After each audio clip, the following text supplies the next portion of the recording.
Let me help you understand what death sentence looks like.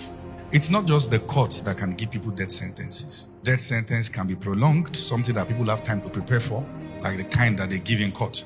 They can say someone is sentenced to death and is still alive for another 1 year. But those remaining parts will be lived in torment because the person doesn't know the day and the time.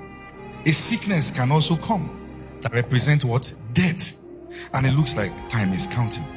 In prison, the place where they put people who are on death row is far different compared to the place where they put people who have timed sentences.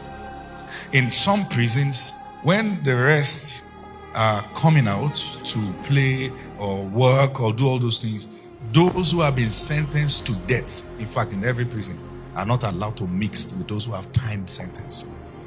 In some prisons, when they sentence people to death and the day for execution comes, they ask them, what's the last meal you want to eat? So someone is going to sit down with chains in their hand and leg, feasting on something that he knows he will not be alive to digest. Think of the reality of coming into an awareness that after this meal, this is the last time you will know what the taste of food look like. Eating those things with hands and legs bound. Whatever the sentence will look like, if it's going to be death by hanging, or firing squad, or lethal injection, or death by electrocution. The death by electrocution is a very serious one. Sometimes they get saline water, as salty water, so that the electricity can be stronger and effective, and drench around their head and put a mask, iron mask on it, so that the electricity can run quickly through the entire body and drain life out of them. And someone will jack and jack and jack till the last breath drops.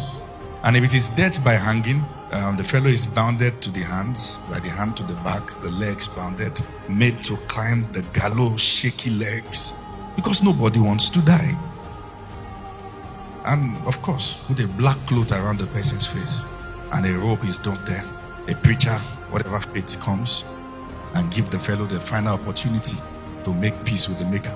In some places they ask, you have a final word. And some of those who climb those places to die are not guilty. But when it gets to that point, all the quarters where their plea could be heard have been shot. The people here only understand one thing: kill. And after the fellow is dead, they only have a form to sign, done. And the body is dumped in the mortuary, and till they find a use for it, or mass burial for those who have been killed. This is exactly how we were on death row. We were the one who had been sentenced to die. The verdict of death was upon us. And the fact that your time had not come to die that eternal death doesn't make it less real. If Jesus had not come, we would have burned in the lake of fire, whose torment doesn't end night and day, forever and ever and ever. The message of the gospel is, in order for you not to experience this, God sent his only begotten Son to come into this sinful world and live as a man, then die, so that you will not have to perish. So the gospel is not, where's your scarf?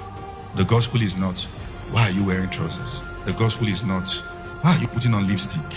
The gospel is, Christ came, he lived, he died, and he rose again. That's the gospel.